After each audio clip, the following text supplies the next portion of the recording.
Now we'll start our meeting with the Pledge of Allegiance.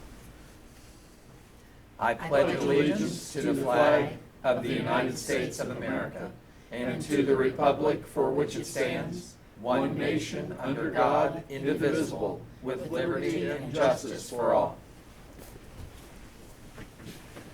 Thanks for attending today. I declare this meeting of June the 24th, 2019 duly called to order. And we'll start immediately right on our agenda. It's been prepared for us with item B, approval of regular session minutes of June 19th, 2019. Board, I know you've had these minutes in advance in draft form and had the opportunity to comment. Do I have a motion for approval? So moved. I'll second the motion. It's been moved and received a second. Roll call, Judy. Mr. Humphrey? Aye. Corcoran? Yes. Mr. Painter? Yes. Item C, we have a presentation by the Clermont County Water Resources Department. Lyle Bloom. Morning, Lyle. Good morning.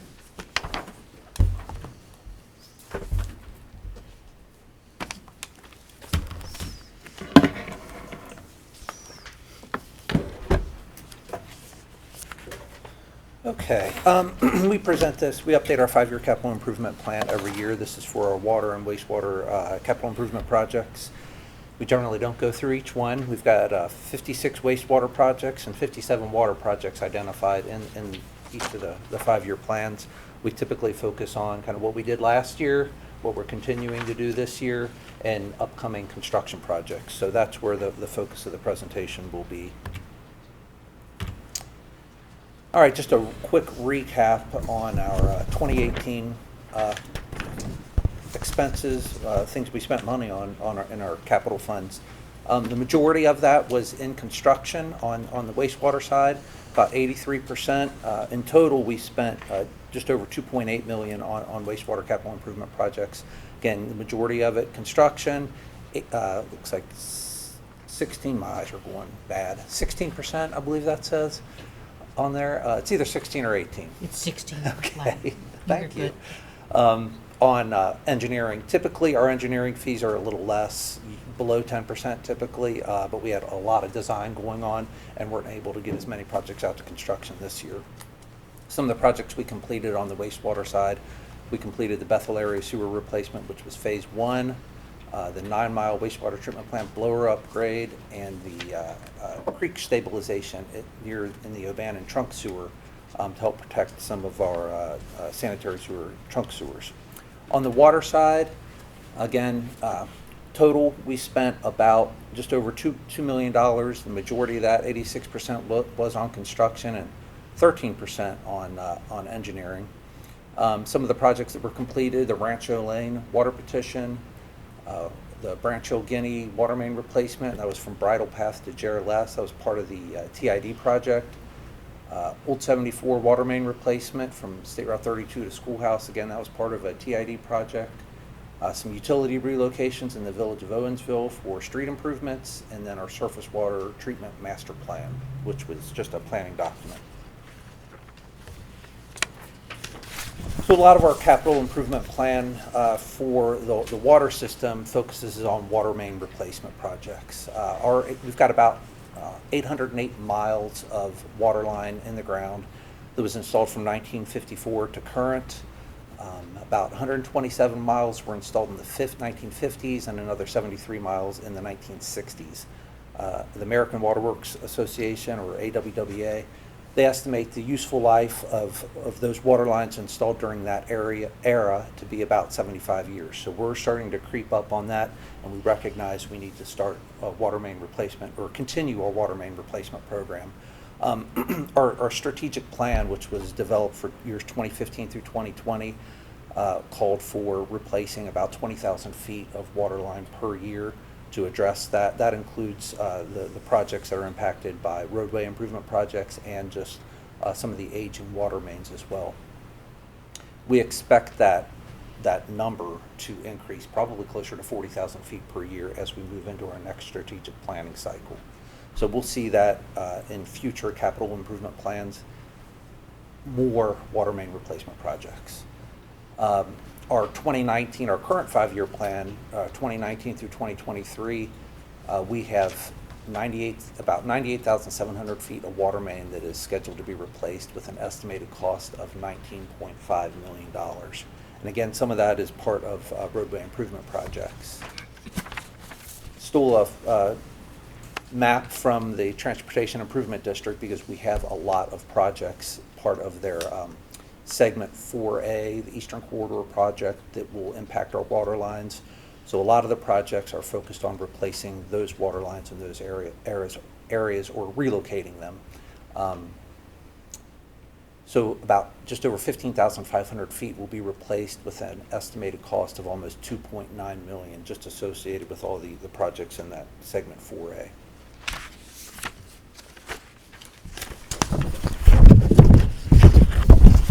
Other work we're going to be working on this year for water main projects in Miami Township, we have the Miamiville area water main replacement project. It's going to replace almost 3,200 feet of 6-inch and 12-inch water line that was installed in 1959. That's along State Route 126, Front Street and 2nd Street. We'll replace it with 8-inch and 12-inch ductile. The estimated project cost is just over $1,023,000, and we plan to start construction on that later this year. In Goshen Township, we have the State Route 48 and State Route 28 water main replacement project. We're going to replace about 9,300 feet of 6-inch and 8-inch. That was also installed in 1959, and we'll replace that with 12-inch and 16-inch water line. Total project cost is $1.791 million. This project also has OPWC, which is Ohio Public Works Commission, grant funding for $800,000. So we're paying for a big portion of it with those grant funds, and we plan to start construction on that later this year. Also this year, in Miami Township, we have the Milford Hills Drive and Brooklyn Avenue area water replacement. We're replacing about 7,000 feet of 6-inch. We'll be replacing that with 8-inch and 6-inch. That was originally installed in 1959. We've had a lot of water main breaks in that area and continue. Total project cost is just over $1,052,000. We opened bids June 6th, so we plan to start construction in August of this year. And also in Miami Township, the State Route 28 water main replacement. This is from Buckwheat to Branch Hill, Guinea. We're going to actually replace two water lines. There's a 10-inch and 12-inch. Those were installed in 1959 and 1972. We're going to put in a 16-inch main to replace both of those. It's about just over 2,500 feet in length. Total estimated project cost is just over $900,000. Bid openings tentatively scheduled for August 8th, and then construction would start October of this year.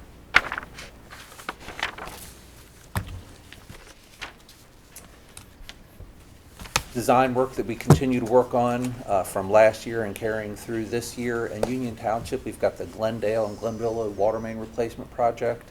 We're going to replace just over 4,300 feet of existing 6-inch main. It was installed from 1958 to 1968, and we'll be replacing that with 8-inch water line. Estimated project cost is just over $700,000, and construction is scheduled to start in 2020. We're currently working on easements for that. So once there's quite a few easements, once we get all those, we can bid that project out and construct it. In Miami Township, we have the Elwyn, Dublin, Teakwood, and Bordova water main replacement project. That's going to replace about 5,950 feet of 6-inch. We'll be replacing with 8-inch water line, and the original was installed in 1959. Total project cost is just over $1.3 million, and we plan to start that in late next year, late 2020. So we also, like I said, we do a lot of water main replacements. We also build transmission mains to help move water to areas where we know there's going to be an increased demand. One project we've added this year is the James E. Sauls Drive transmission main to begin design this year. That would install about 8,550 feet of 16-inch water transmission main along James E. Sauls Drive from Batavia Road to Half Acre. It would tie right into the Afton Drive, South Afton development. Total estimated project cost is $1.682 million. So that's going to help with increased demand in that area and help if with the Village of Williamsburg during peak demand days to help maintain supply to the village, because we do supply all of their water.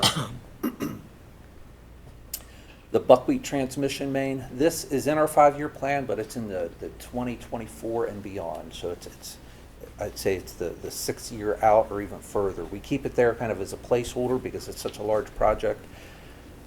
It involves building about 46,000 feet of 30-inch diameter transmission main from the Bob McEwen water treatment plant to the 24-inch main on Stone Williams Corner Road, and then another 18,000 feet of 16-inch main along Mount Zion Road to the buckwheat elevated water storage tank.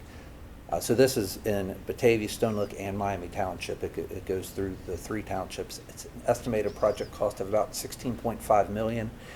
And the need for that is the Bob McEwen plant's rated at 19 million gallons a day. With the current size of the distribution system, if we ever get to that, we wouldn't be able to get it out of the plant. So we need to build this to get that full capacity out of the plant. Right now, we could probably get about 12 or 13 million gallons a day out of the plant.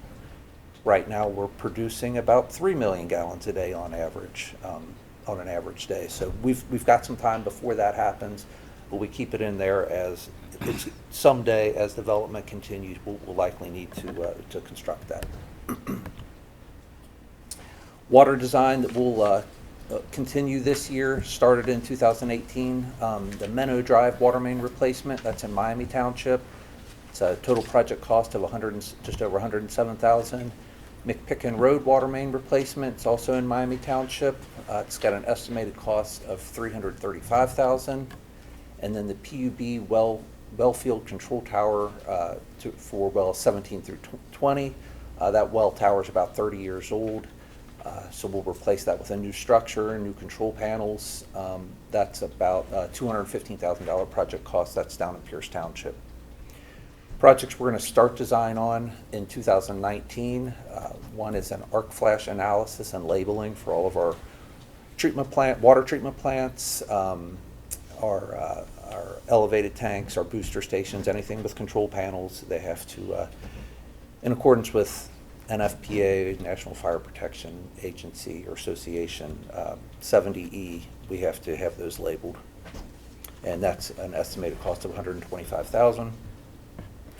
And then the State Route 125 water main replacement. This is in the village of Amelia, so it's in both Pierce and Batavia Townships, to replace a 4-inch water line with a 12-inch water line, and that's an estimated project cost of $475,000. On the sanitary sewer side, we do a lot of collection system rehabilitation. That's where we line existing sewers. We have over 700 miles of sanitary sewer installed from 1941 to current. Almost 9 miles of that was installed in 1941. I believe the majority of that's out near the village of Bethel, or in the village of Bethel. 5 miles of that were installed in the 50s, and then 194 miles installed in the 60s. So this includes pipe materials such as concrete, asbestos cement, and vitrified clay. The concrete and asbestos cement tend to deteriorate due to hydrogen sulfide corrosion. The vitrified clay is very resilient and durable against deterioration, but they have the pipe lengths are about 3 feet long. And we get a lot of pipe or root intrusion at each of those joints. So we typically line those, and they crack, and we get a lot of infiltration, groundwater inflow and infiltration into the system. So we'll line those to help address those issues. Our strategic plan for 2015 to 2020 calls for rehabbing about 15,000 feet of sanitary sewer each year. So we've been on that schedule the past few years, and we plan to continue that.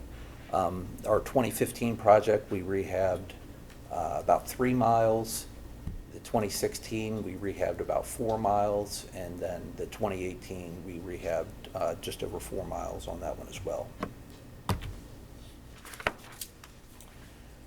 So we'll continue that plan with our collection system rehab project for 2018. That was in Union, Pierce, Batavia, and Tate Townships. rehabbing. So when we say rehabilitation, we're lining the sanitary sewer, we're lining the manholes, and we're lining the laterals up to the right-of-way, and typically installing cleanouts at the right-of-way line as well. That helps reduce the inflow and infiltration, and prolongs the useful life of the pipe. It really renews. It's a brand new pipe essentially when we're done. Total estimated project cost on that is just over $3.1 million, and we did add to that project just over 4,600 feet of sewer in the village of Bethel. We identified that through our closed circuit televising, that it was severely deteriorated, at risk of collapsing, so we went ahead and added that project to that scope.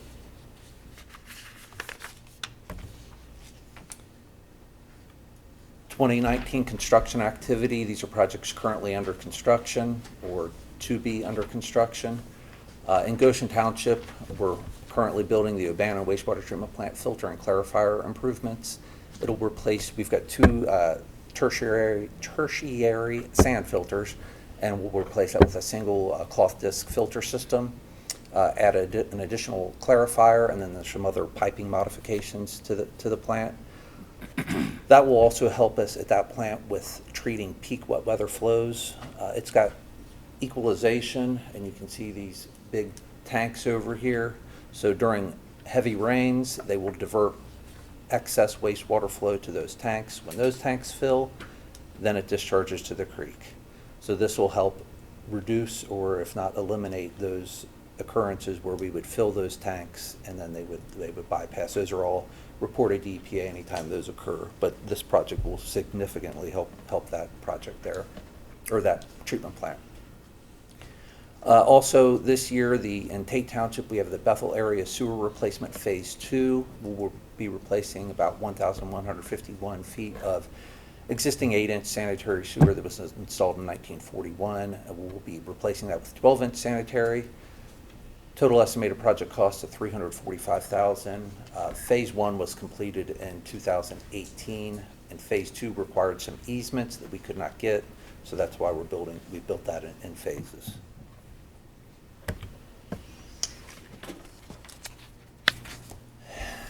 Favorite project: Newtonsville wastewater treatment plant and Newtonsville collection system assessment project. So we're working on the redesign of that. We're redesigning it to an all-gravity system. The treatment plant's going to stay at the original location, which is behind the village administration building in the center of town. It's going to, like I said, going to be designed to a full gravity system. It's got USDA rural development grant of $2 million and a loan of $4.218 million and a $1 million grant from the Ohio Public Works Commission. We're on a pretty tight time schedule in order to maintain the grant funding through USDA. So we actually have the 60% drawings that we're reviewing this afternoon. We plan to have a public involvement meeting by the end of July of this year. And then once we have the public involvement meeting, because we're going to present the 90% drawings at that, get any public property owner comments, and then start the resolution process and have the second public hearing in October of this year. Start easement acquisition and permitting through November of this year through April of 2020. Bid the project June through August of next year, and then start construction in October of 2020, and then have sewers available, construction complete, February of 2022.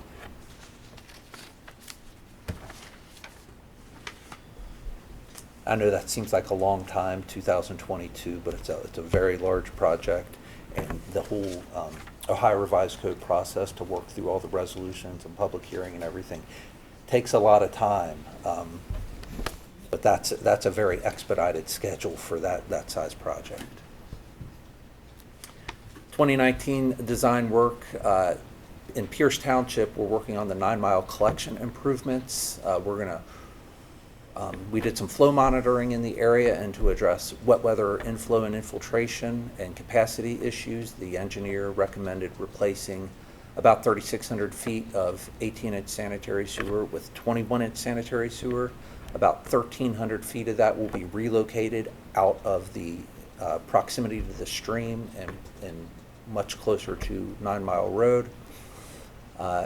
It also recommended inflow and infiltration removal further up in the collection system, which would probably be done with part of our collection system rehabilitation project. So we'll be lining in areas up there. We have not identified the specific areas yet. Total estimated project cost for the sewer replacement portion is between $3 to $5.3 million.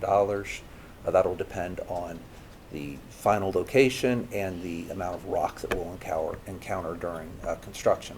And we plan to start construction of this in 2021. Coincidentally, I met with some of the property owners week before last, and we discussed this project, and then that very next weekend we had the heavy rains that impacted that whole valley. We had manholes that were completely removed from the sanitary sewer. We had 2 manholes that were removed. And then the creek flowed into the collection system and filled it with rock.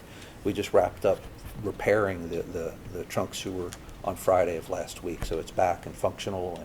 But it's bad timing. We also have the 9 Mile wastewater treatment plant improvements that we're working on.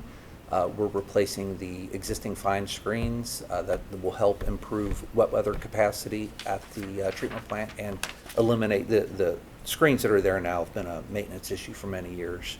So that's going to improve that. Also improve grit removal at the headworks of the plant, and then complete the arc flash analysis and labeling the plant as well. The estimated project cost on that is $1.37 million, and we plan to start construction on that next year in 2020. Other wastewater design work that we're going to continue on this year is the Lewis Road trunk sewer. This is a new sanitary sewer that will extend in Miami Township from an existing lift station on Lewis Road, which is it's a dead-end road that was intersected by I-275. So we're going to extend up the small road, go under 275, and it will eliminate the Belmead lift station. That lift station currently pumps to the Miami Trails treatment plant. That flow will now go to the Wards Corner Regional Treatment Plant. And the Wards Corner plant was built really for future elimination of some of the small package plants we have up there, including Miami Trails. So this trunk sewer, this 12-inch sewer, will also allow for future elimination of the Miami Trails treatment plant. Total estimated project cost on that is $1,062,000, and we plan to start construction of that in 2020. Another project we have up in that area is the Arrowhead wastewater treatment plant elimination. We'll either install gravity. We're going through different analyses right now, different options, whether we install gravity sewer or a lift station to eliminate that treatment plant. It's a small package plant. It's got steel tanks. They're starting to rust, and it's called for elimination of that. That flow will also be directed to our Wards Corner treatment plant. Total estimated project cost on that is $2.26 million. Construction will likely start in 2021. As part of this, there was a subdivision going in off of Branch Hill, Miamiville, just inside the 275 loop called Mattingly Falls, and they were extending sewer up from an existing sewer that goes to the lift station we have on Lewis Road. So as part of that, we were recommending that they upsize that sewer from 8 to 12 inch and will allow for future elimination of if we're going to pump, of the Arrowhead wastewater treatment plant. So that's currently under construction. We typically pay for oversizing costs for the developer, so we're getting that 3,390 feet of 12-inch sewer installed for just under $64,000. It's a great value for us, and the developer's out there constructing it.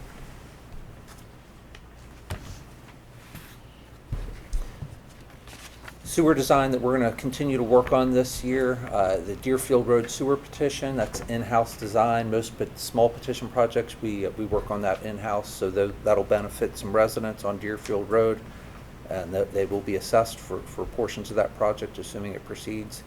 Total project cost is just over $211,000. It's in Miami and Goshen Township. Branch Hill Guinea Road sewer petition, again, this one's in-house design. Total project cost just over $108,000 in Miami Township. We have the Dublin Drive sewer replacement. We're replacing one section of sanitary sewer. It's a total project cost of $100,000. That's in Miami Township. And the story on that one was apparently sometime in the 1990s, there was an emergency repair there, and someone put a 6-inch pipe, shoved it into each side of an 8-inch main. So it's a continuing maintenance issue for us, as debris can get hung up very easily in that. So we'll be just go in and replace that whole sewer. Greenbrier Road lift station improvements, that project is estimated at $1.439 million. That's in Batavia Township. That'll replace the entire lift station, put an emergency generator in, and improve capacity at that lift station. Some design work we're going to start this year is the arc flash analysis and labeling. That will be for all of our lift stations and our wastewater plants. Total project cost on that's about $250,000. Backbone Creek Sewer Replacement Project, that's in Batavia Township, right behind Norland Manor, as you're going up the hill on 132 towards Owensville. We've got an existing sewer that is exposed in the creek. It actually broke and came apart earlier this year, and we had to do an emergency repair, so we're going to relocate that sewer, get it away from the creek. We plan to start design and hopefully start construction on that early 2020. Total project cost is $165,000. The biosolids management evaluation, this is a planning document to determine long-term what are we going to do with all of our biosolids we produce at our wastewater plants. The majority of that right now is going to landfill. Occasionally, when we have the opportunity, we will land apply it, but with increasing regulations on land application of biosolids, it's becoming more and more difficult. So there's other options out there, as incineration, but that study will look at that and make recommendations on what we need to do for the long term to address biosolids. And then we have the State Route 132 lift station improvements in Stone Lake Township with a total project cost of about $180,000. Funding, our 5-year plan is completely funded. We have available funding of just over $40 million. It includes a $1.6 million grant, $331,600 contribution from our wastewater funds.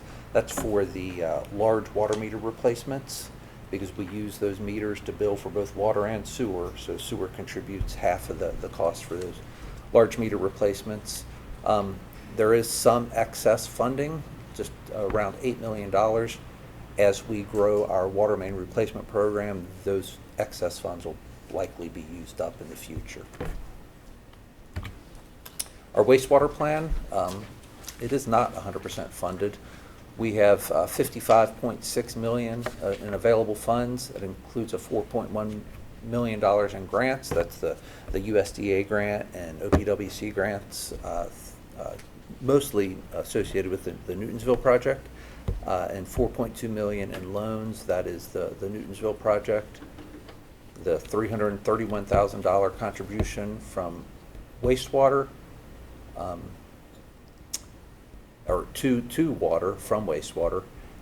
So about 94% of our 5-year plan is funded. We have a shortage of about $3.7 million. These are all based on estimated costs. So as we bid these projects out, if they come in under the estimate, it's possible that we can close that gap. And if they come over, the gap will get bigger. That's very possible too, as we add projects and as things change. Again, we update this plan every year. It is available on our once approved by the board, it will be updated on our website, so anyone can go to the website and look at the 5-year plan. It's separated by township, so you can just look at township maps and see what's going on in your township or the overall county. And I think this will be on Wednesday or maybe next week's agenda. I don't know. Probably on July 10th. Okay, July 10th. I'll be on vacation. Any questions? Lyle, only one question. I know when you were talking about your presentation, you talked about increasing that distribution line out on James Sauls because of the impact of Williamsburg and supplying water to them.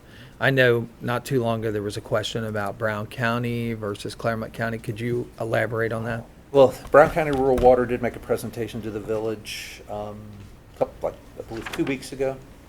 We were there for that, and I'm going to be presenting in August to them, just to talk about the benefits of Clermont County's water. That is not only for the village of Williamsburg, again, it's for anticipated increased demand in that industrial area, but the side benefit to it is for the village as well. Okay. But I was just wondering what impact that would have if their ultimate decision was to go with Brown County. I don't even know that they know of that project. I will certainly discuss that with them, but it's not the deciding factor. Okay. As far as whether we build that project or not.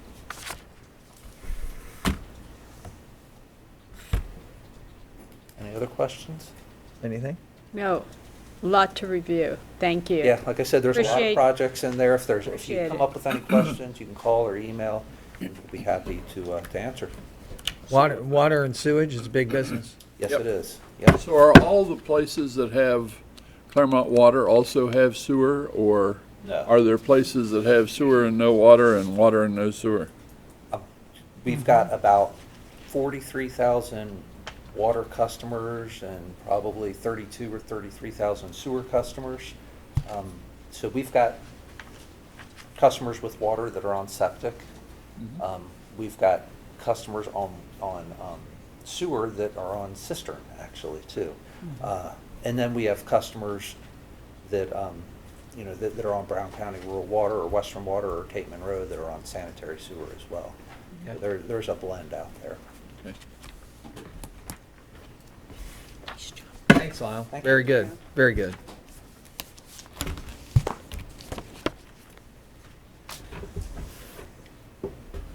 Tom, do we want to change for the engineer presentation, or do we want to? It's up to the board.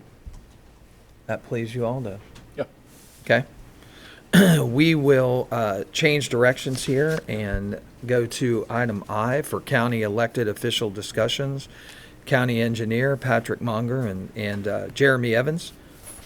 Traffic engineer have a presentation today for a stormwater district.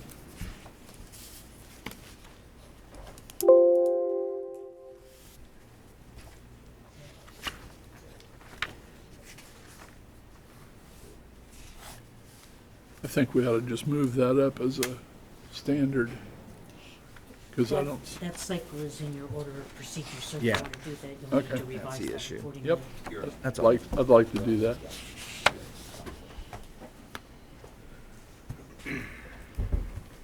What was the request, Ed? You want to move up permanently all our staff and elected official discussions up Yes, beyond presentation? Okay. That's something the board would direct me to do? Bring back the rules to the board with that amendment? I would, so I don't know if the others do or not. It's totally up to you guys. I mean, I don't see a need to change it. I mean, once in a while, if we have a presentation, we can always change the order of business. Yeah, you can do that. Yeah. as well, of course. Okay. But if the board would like to review that policy again, I mean, it's more than open to do that. I'm No? all right. I'm all right Okay. moving around. Okay. Jeremy, morning. Good Glad morning, you're Jeremy here. Evans with the County Engineer's Office. Pat had intended to be here today. He got double booked. He's at ODOT this morning, so he asked that I fill in. So I'll be here this morning to talk about the Lamorna Cove Stormwater District. Just a quick reminder before we get into this, we're going to be talking about stormwater infrastructure items that are outside the public right-of-way. Those items inside the public right-of-way would continue to be maintained by the public entity. In this case, it would be Miami Township.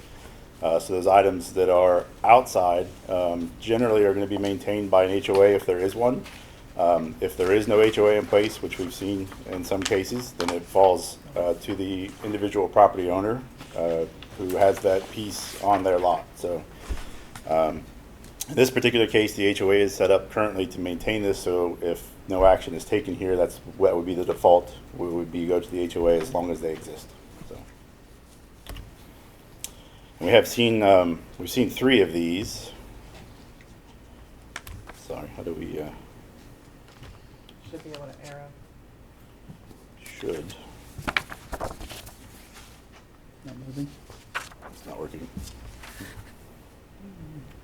Is there got some mouse on or something?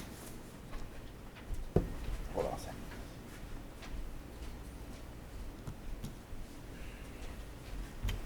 There we go. There's another program running on the laptop. All right, so we've seen 3 of these come before the board so far. This will be the 4th. We're starting to see a few more of these as the developers kind of get aware. They seem to like this idea especially for the new developments, to have this set up in the beginning. So I think we'll probably see a few more of these come through as we move forward. So a little bit of history on this one. In the fall of 2017, MI Homes, who's the developer, they started the process of the subdivision design and the submittal process. The review comes through the county. In June of 2018, after the subdivision construction was completed, they sent us a request to initiate this process, to start to look at what it would take to create a stormwater district for Lamorna Cove. August last year, we sent them a packet that contained our review, and that's the packet that the board would have here that would be enacted if they so choose. They reviewed that. They got back to us in April of this year, said they concur with the way it's established, and they would like to move forward. And then in June, here we are today. And of course, throughout that time, some lots have sold. It's not all developer owned and controlled as it was when they first submitted their request. So there are 8 individual property owners. MI controls the rest. They were all sent notice of this meeting today, both property owners and the developer. I'm going to go over real quick. These are the items you're going to talk about: the service area of the district, the extent of the service, the level of service, and then ultimately all these things factor in to determine the cost. This is a map of the Lamorna Cove. I know it's a little hard to see at the scale, but the north points to the left. Woodville Pike is on your right. So this again is Miami Township. There are 29 buildable lots here in this subdivision. It does stub to an adjacent property. Developer does not control that property yet, but it could, as things develop, expand to become a little bit bigger. Again, this is some of our inventory items. There are 29 buildable lots. There are 15 storm structures. Those could be catch basins, head walls, detention basin, outlet structures. There are actually 2 detention basins in the subdivision, which is a little unique for a subdivision of this size, but it's just based on the topography. A little over 1,000 feet of pipe outside the right-of-way. 100% of that pipe is plastic, which is good. That has the longest life of all the materials. 100% of it is rated as a number 3 on our scale because it's essentially brand new. The 2 big cost factors that go into determining this are the operation and maintenance. So we would do some yearly cleaning and inspection. The cleaning would be as needed, obviously. Any types of repairs that might pop up with these storms that we've had here recently. We have had some call outs to some of the existing districts. So we've done some of those kind of inspections as needed, and that would also happen here. And then the other side of the fee is the capital replacement cost. The benefit here is that it's brand new, and it's going to be a long time before any of this stuff should need to be replaced. So we've got a long time to build that fund, but that's part of the cost is to build that account so that when the time does come, the money is there to replace these things. Again, we're talking about the structures, the head walls, manholes, those kind of things, and then the pipes themselves. I will note too, the maintenance for the 2 basins would include mowing and trimming and any clean out of the debris that would wash into there. So I know it's kind of brief, but here we are at the end. Those things all factor in. You take the cost of those items, the time that we're looking at. In this particular case, it's brand new, so there are no initial capital improvement projects. You factor those together, divide by the number of lots, and we're looking at $9.92 per lot per month. I will say we've only done 3 of these, so there's not a lot of history, but this is a little high compared to other subdivisions of this size. But part of that is because there is a significant amount of storm related to the number of lots, and there are those 2 detention basins, and again, a smaller number of lots. This gets, if enacted, and by the regulations, this gets reviewed, this fee does, on every 5-year basis. And as I mentioned, if that future development were to take place in the adjacent property, and if we were looking to maybe expand this district, we would reevaluate the cost at that time as well, to see if maybe it'd be beneficial to combine those 2. So that's all I have. If you have any questions? How much acreage is there on the property that's next to this? I don't remember the total. Would you have that, Judy? Next to it? Oh, the property next to it? I don't know. It's bigger than this. Okay. The adjacent property, I'm just guessing, is probably double the size. And what is the impact also from the school and the church and that business across the street that flows down? I know you put in everything new there underneath Woodville. Yeah, so we did replace a couple bridges on Woodville recently that flow under. That actually flows through a new bridge on this street, so it just kind of passes through. So none of that gets picked up in this district at all. Those are all maintained still by the county. All right. Yep. Thank you. So Jeremy, you all received a letter from is that from a representative from the HOA? We received a letter from In My Homes, the developer. Okay.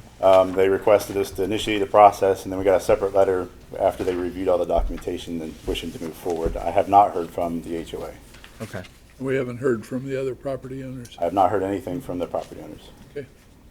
Okay. Thank you. Thank you. Are we gonna, Jeremy, I'm sorry, but are we going to try and find out what those property owners want in terms of, now that they know $9.92 per month per lot? That was included in the letter that we sent in the notice. Okay. And we can send another follow-up if you would like before any action is taken. It's up to you. Judy, what was the board expected to today on this? Just to be General information. aware that this is another request, and the timing that it came in, and before we could ever even consider it or have it ready, they had already begun selling lots.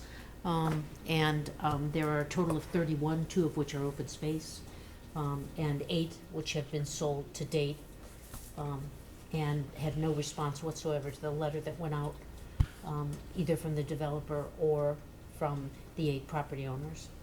Okay.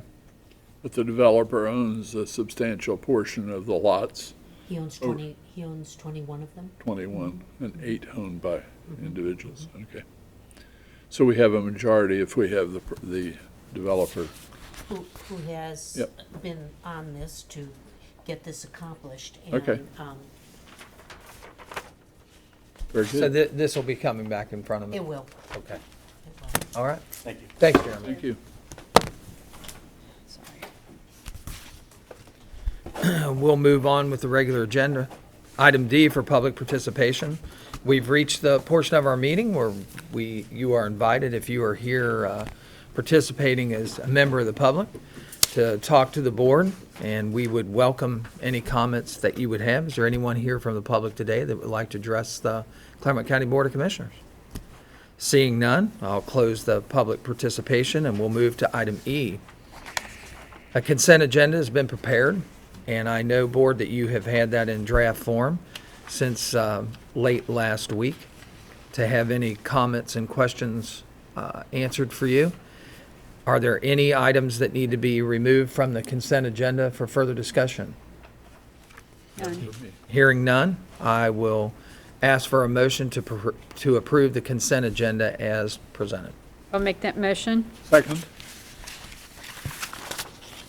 It's been moved and we've received a second. Any further conversation or discussion? Roll call, Judy. Corcoran. Yes. Mr. Humphrey. Aye. Mr. Painter. Yes. Item number F, non-consent agenda, starts on page 3. Item number 4.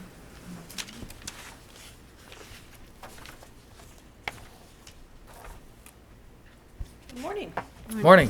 Item 4 is a recommendation of Yvonne Smith, Benefit Coordinator, with concurrence of myself, Sandy Tahat, Human Resource Administrator, to authorize the payment of the Patient-Centered Outcomes Research Institute, or PCORI fee, to the Department of the Treasury, Internal Revenue Service, at the rate of $2.45 per person for the average number of members in Clermont County Self-Insured Health Plan for the calendar year 2018, in an amount not to exceed $4,444.30, and to authorize Thomas J. Eigel, County Administrator, to execute and file the Department of the Treasury, IRS, Quarterly Federal Excise Tax Return Form 720, along with the aforestated fee on or before July 31st, 2019, pursuant to and in compliance with the Federal Patient Protection and Affordable Care Act.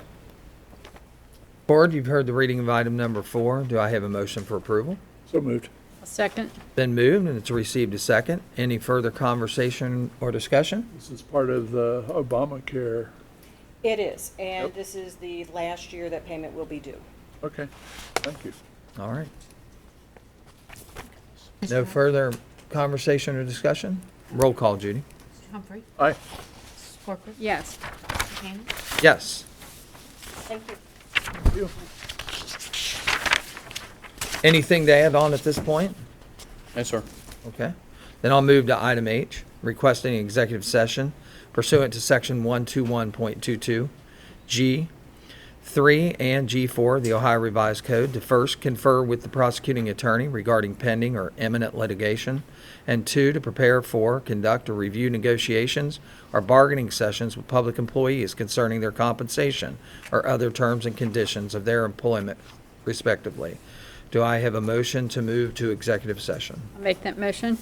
Second? Been moved and seconded. Roll call, Judy. Mrs. Corcoran? Yes. Mr. Humphrey? Aye. Mr. Tanner? Yes.